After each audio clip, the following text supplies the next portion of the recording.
परम प्रधान परमेश्वर का धन्यवाद हो। एक बार फिर परमेश्वर ने हमको ये अवसर दिया कि हम उसके कलाम की संगति कर सकें। हमारे अब्राहम, इसहाक और याकूब के खुदा जो हमारे पूर्वजों के साथ अपने वायदों को पूरा करता आया है, वही परमेश्वर अपनी बातों को, प्रतिज्ञाओं को, अपने वचनों को हमारे जीवनों पर पूरा करेगा।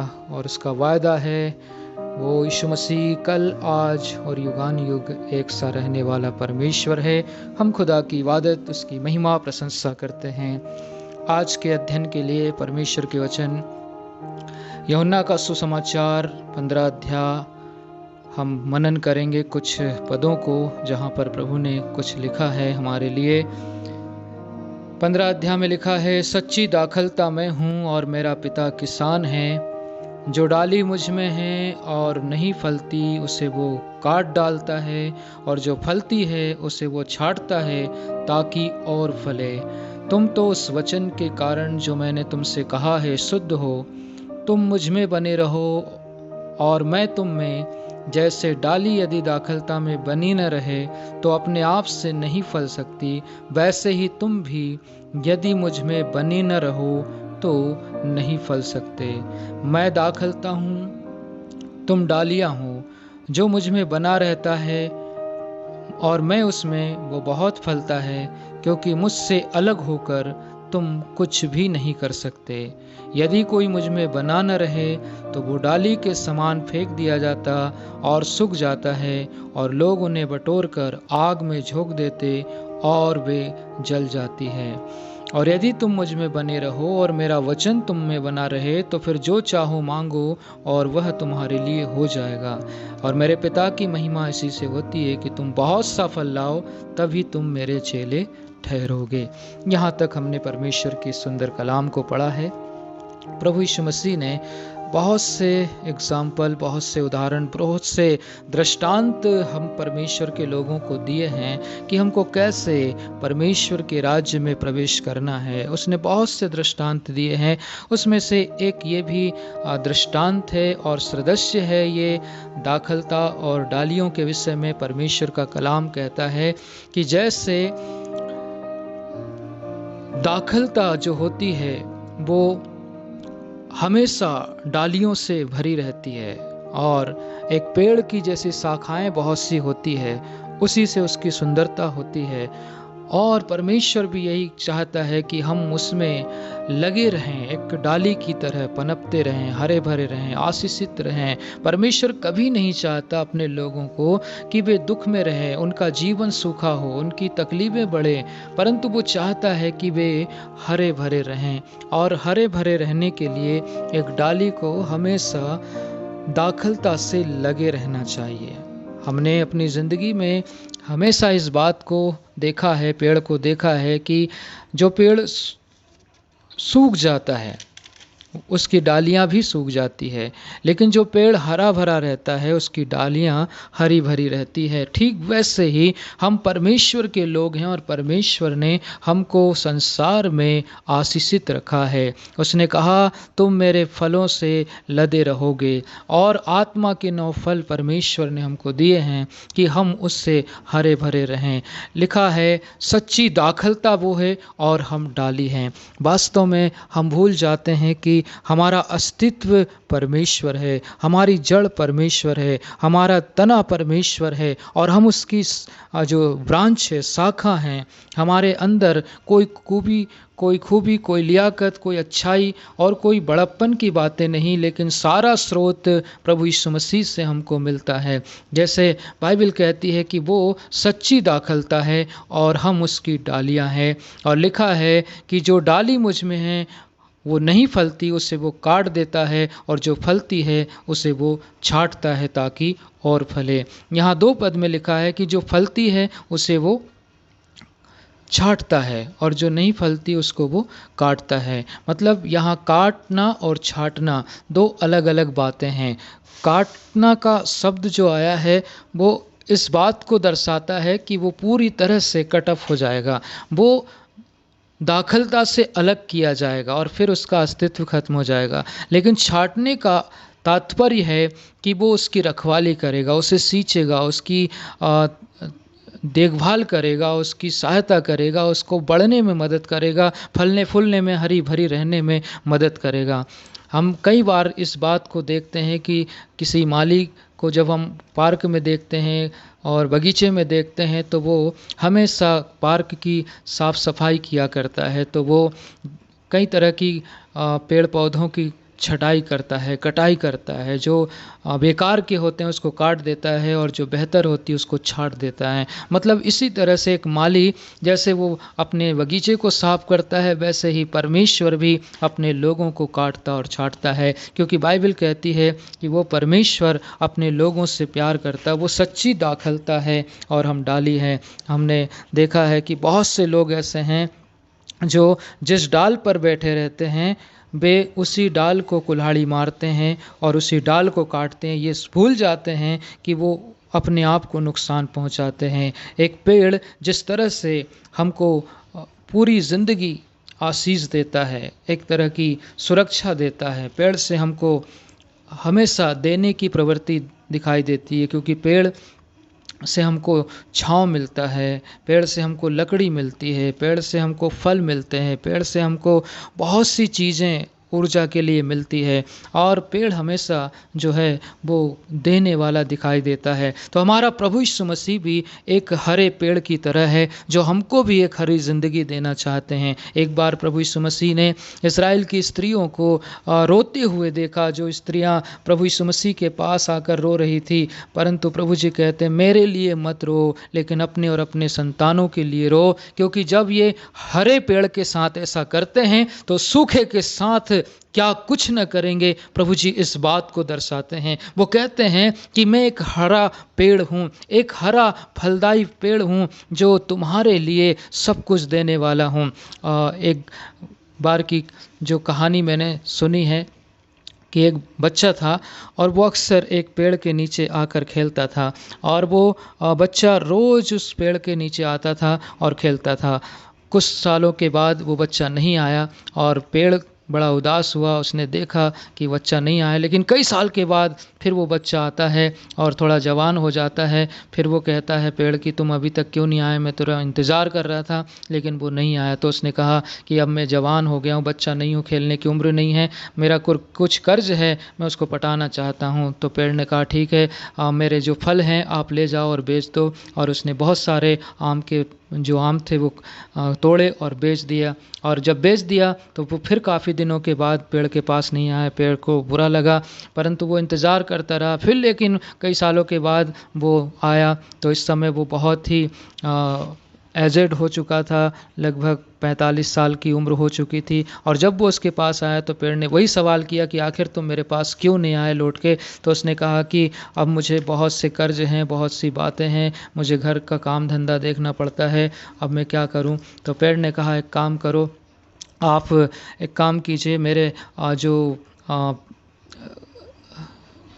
लकड़ी है उसको काट लो और काट करके अपना घर बना लो और अच्छे से रहो। और फिर वो घर बनाकर रहने लगा। वो व्यक्ति अब बहुत बूढ़ा हो गया था और फिर वो उसके पास आता है पेड़ के पास, तो फिर बोलता है कि अब मेरे पास बहुत तकलीफ़ है और अब तो मैं मरने पर हूँ, मेरे पास कोई काम नहीं है।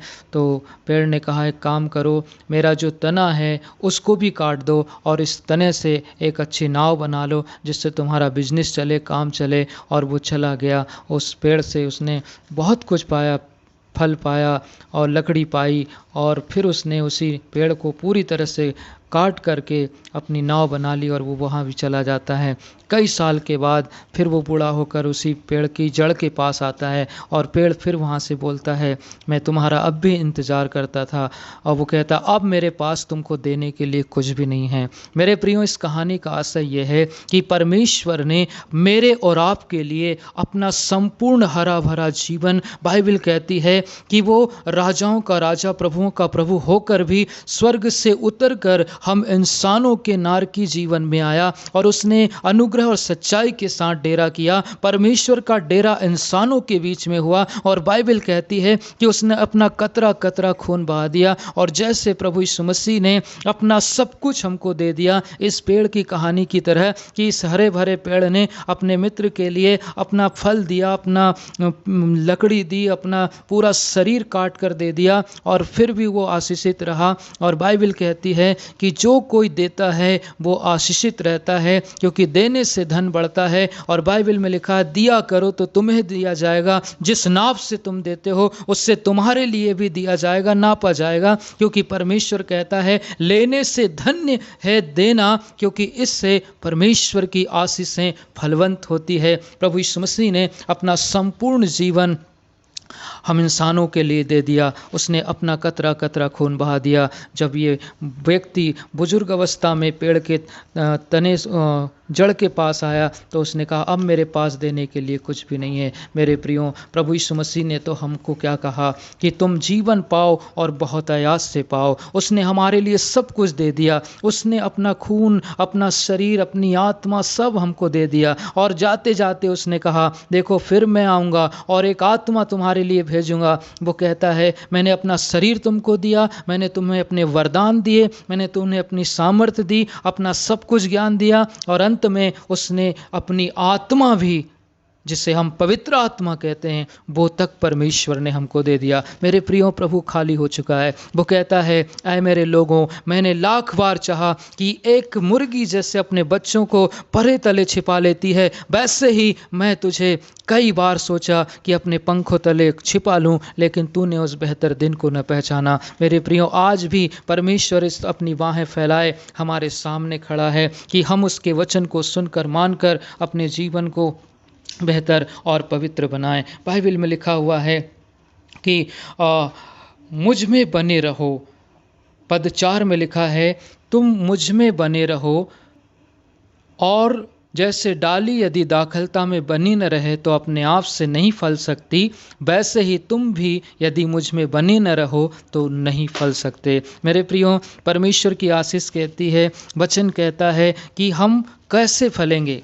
हम इस संसार में धन दौलत, रुपये पैसा, ये कोई फलवंत वाली बात नहीं है, परंतु फलवंत वाली बात है कि आत्मिक रूप से हम कितने फले हैं। क्या आत्मा के 9 वरदान, क्या 9 फल हमारे अंदर है जो परमेश्वर हमको देखना चाहता है। हम अंजीर के उस पेड़ को देखते हैं जहाँ प्रभु यीशु मसीह भूखे थे, और उसने अंजीर के पेड़ पर जाकर देखा तो केवल हरा भरा था, लेकिन उसमें फल नहीं थे। प्रभु को गुस्सा आया, उसको कहा, आज से तुझ में कभी फल न लगे। और बाइबल कहती है वो पूर्णतः सूख गया, कोई जीवन उसके अंदर नहीं रहा। कल तक जो हरा भरा था, आज वो पूरी तरह से सूख गया। चेले अचंभा कर रहे थे, पूछ रहे थे ऐसा क्यों हुआ। ये एक उदाहरण है, ये एक गवाही, एक विटनेस है हमारे सामने कि यदि कोई परमेश्वर की इच्छा के अनुसार अपने अंदर फल न रखे, पवित्र आत्मा के फल न रखे, आत्मा का फल प्रेम, आनंद, धीरज, संयम और ये कृपा, भलाई, ये जो परमेश्वर के फल है, अगर ये नहीं है तो बाइबल कहती है कि हम कुछ भी नहीं हैं। बहुत से लोग आत्माओं को जीतते हैं, परमेश्वर ये भी चाहता है, लेकिन सबसे पहले आत्मा के फल हमारे अंदर होना चाहिए, क्योंकि ये फल अगर हैं तो हम परमेश्वर के सच्चे हकदार हैं, आशीषों के हकदार हैं, स्वर्ग के वारिस हैं, क्योंकि बिना पवित्र आत्मा के ये फल हमको मिल नहीं सकते। बाइबल में लिखा हुआ है, वही परमेश्वर हमारे लिए सब कुछ कर सकता है, इसलिए हमको उसमें बने रहना बहुत ज़्यादा ज़रूरी है। चीन में एक बांस का पेड़ होता है। चीन के लोग कहते हैं वहाँ पर एक बांस का पेड़ होता है और वो काफ़ी समय के बाद बड़ा होता है, जिसमें 4 साल तक रोपने पर, पानी देने या खाद देने के बावजूद भी उसके अंकुर फूटने का कोई भी निशान नहीं दिखता। लेकिन 5वें साल के दौरान बांस का पौधा सिर्फ 6 सप्ते में 90 फीट तक बढ़ जाता है। सवाल ये उठता है कि क्या बांस का ये पौधा सिर्फ 6 हफ्तों में बढ़ा या इस काम में 5 साल लगे, जबकि इसकी जड़ में होने वाला परिवर्तन ऊपर से दिखाई नहीं दे रहा था। जब नज़र आने वाली कोई लक्षण नहीं थे और कोई इस पौधे को पानी देना और खाद देना बंद कर देता तो क्या वह बढ़ पाता? बिल्कुल नहीं। बांस का यह पौधा मर जाता। हमें कुदरत से ये सीखने की ज़रूरत है और यह सीख बिल्कुल साफ है। धैर्य और विश्वास के साथ सही कार्य करते रहें। अगर नतीजा नज़र न भी आए तब भी उसका असर ज़रूर होता है। परमेश्वर के लोग निश्चित रूप से हियाव नहीं छोड़ना चाहिए, क्योंकि अगर जब हियाव छूट जाता है तो फिर वो परमेश्वर की आशीषों को नहीं पा सकते। जैसे चीन के इस बांस के पेड़ को देखते हैं तो यहाँ पर 4 साल तक उस पौधे में कोई परिवर्तन नहीं दिखाई देता, लेकिन बांस का रोपने वाला इस बात को जानता है कि वो 5 साल के बाद अचानक बढ़ेगा। मतलब 6 सप्ताह में 90 फुट वो बड़ा हो जाता है वो बांस का पौधा। मेरे प्रियो, इसी तरह हमारे धार्मिक कार्य हैं, परमेश्वर के काम है, आत्मा के फल है। आत्मा के फल प्रेम, आनंद, धीरज, संयम और सहनशीलता, ये जितने भी परमेश्वर के फल हैं वो जीवन भर हमारे अंदर होने चाहिए। भले ही लोग इसकी तारीफ करें या न करें, लेकिन बाइबल कहती है हमारा परमेश्वर ये हमें देखना चाहता है। बाइबल में बहुत सी बातें हम पढ़ सकते हैं परमेश्वर के वचन में, और जैसे हम पढ़ते हैं तो परमेश्वर के वचन में बहुत सी बातों का जिक्र है। मैं कुछ बातों को पढ़ूंगा। यहाँ पर लिखा हुआ है, क्योंकि सेनाओं के यहोवा की दाग की बारी इसराइल का घराना और उसका मनभाऊ पौधा यहूदा के लोग हैं, और उसने उनमें न्याय की आशा की परंतु अन्याय देख पड़ा। उसने धर्म की आशा की परंतु उसे चिल्लाहट ही सुनाई दी। जिसके पास पुत्र है उसके पास जीवन है, और जिसके पास परमेश्वर का पुत्र नहीं उसके पास जीवन भी नहीं। पहला यूहन्ना 5:12 में लिखा है। प्रभु यीशु मसीह इसी बात को स्पष्ट करते हैं कि तुम मेरे बिना नहीं फल सकते। यूहन्ना 5:12 कहता है जिसके पास पुत्र है उसके पास जीवन है। मेरे प्रियो, इसलिए प्रभु यीशु मसीह कहता है कि पुत्र को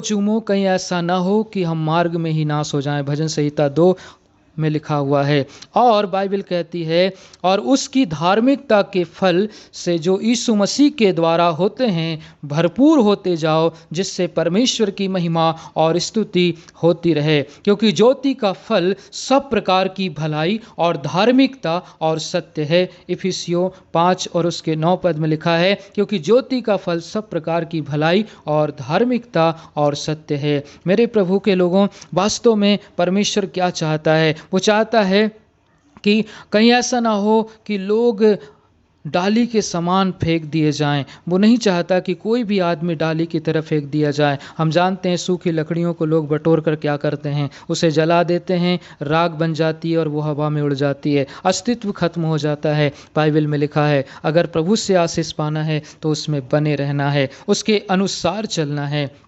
बहुत सी बातों में 2 प्रकार की बातें दिखाई देती है, दाखलता और डालियों का ये दृष्टांत ये बहुत ही स्पष्ट करता है कि यीशु एक बार दाखलता में, हमेशा के लिए दाखलता में पर विश्वास नहीं करता, परंतु वो इस दृष्टांत से हमको ये सिखाता है गंभीर बात कि प्रेम पूर्ण चेतावनी देते हैं और यह भी कहते हैं कि सच्चे विश्वासी आखिरकार अपने विश्वास को त्याग कर यीशु की ओर अपनी पीठ मोड़ ले और उसमें बने न रहने के विफल हो जाएं तो वो नरक की न बुझने वाली आग में झोंक दिया जाएगा। मतलब चांस है कि लोग परमेश्वर को छोड़ दें और वे नरक की आग में चले जाएं। तो बाइबल कहती है कि हमको ऐसी दशा से बचने के लिए है प्रभु जी कहते हैं कि तुम मेरे बिना नहीं फल सकते। प्रभु के बिना कोई नहीं फल सकता। इसलिए बाइबल में लिखा हुआ है हम परमेश्वर की ओर अपने मनों को लगाएं, और बाइबल में जो कुछ भी कहा है वो हमारे विश्वास के लिए है।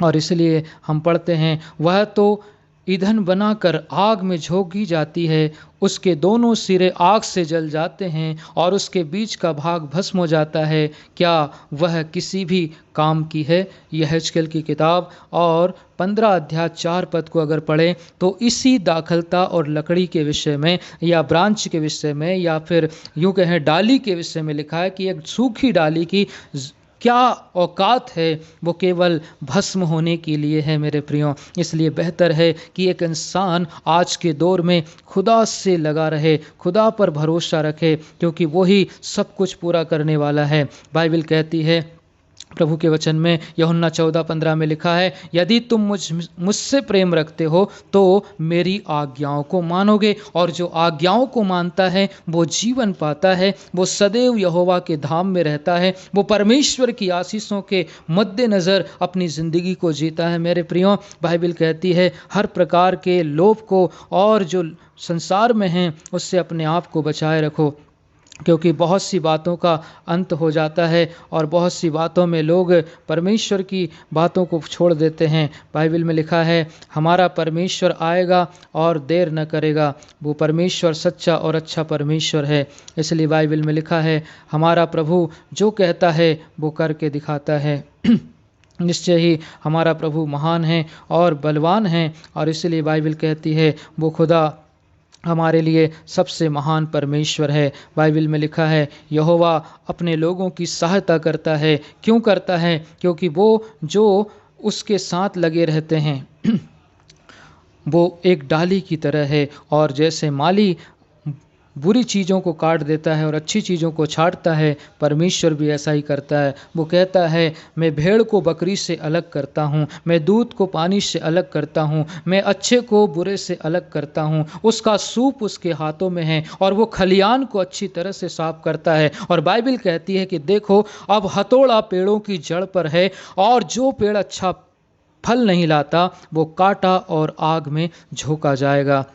इसलिए क्योंकि ज्योति का फल सब प्रकार की भलाई और धार्मिकता और सत्य है, इफिसियों की पत्री में लिखा है। और जो मसीह यीशु के हैं उन्होंने शरीर को उसकी लालसाओं और अभिलाषाओं समेत क्रूस पर चढ़ा दिया। बाइबल कहती है हमें परमेश्वर के लिए अपनी बुराइयों से तौबा करना है। यदि हम आत्मा के द्वारा जीवित रहें तो आत्मा के अनुसार चलें, गलातियों की पत्री कहती है। पर आत्मा का फल प्रेम, आनंद और मेल और धीरज है, सो मन फिराव के योग्य फल लाओ। मत्ती 3 और उसके 8 में लिखा है। और अगर मत्ती 3 और उसके 10 को आप पढ़ लें तो जो बातें मैंने कही, और अब कुल्हाड़ा पेड़ों की जड़ पर रखा है, इसलिए जो पेड़ अच्छा फल नहीं लाता वो काटा और आग में झोंका जाएगा।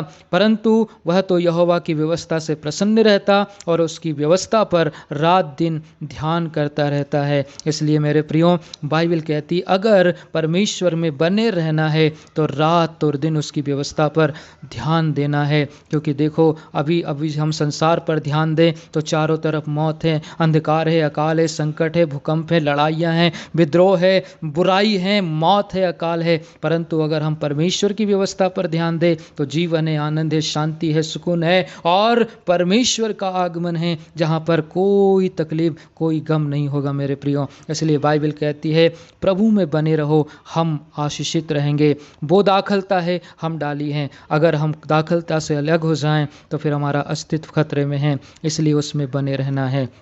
बाइबल कहती है उसके दिनों में यहूदी लोग बचे रहेंगे और इस्राएल लोग निडर बसे रहेंगे, और यहोवा उनका नाम, यहोवा हमारी धार्मिकता रखेगा। मेरे प्रियो, यिर्मयाह की किताब 23:6 में लिखा है यहोवा उसका नाम, यहोवा हमारी धार्मिकता रखेगा। अगर हम प्रभु में बने रहेंगे हम परमेश्वर की धार्मिकता बनी रहेंगे। परमेश्वर इस कलाम पर हमें आशीष फरमाए। मेरे प्रियो, हमेशा प्रभु की बातों को माने, प्रभु की ओर ताकते रहें, प्रभु की ओर देखते रहें, क्योंकि वही सब कुछ पूरा करने वाला है। प्रभु इस वचन पर आशीष दे। आमीन, आमीन।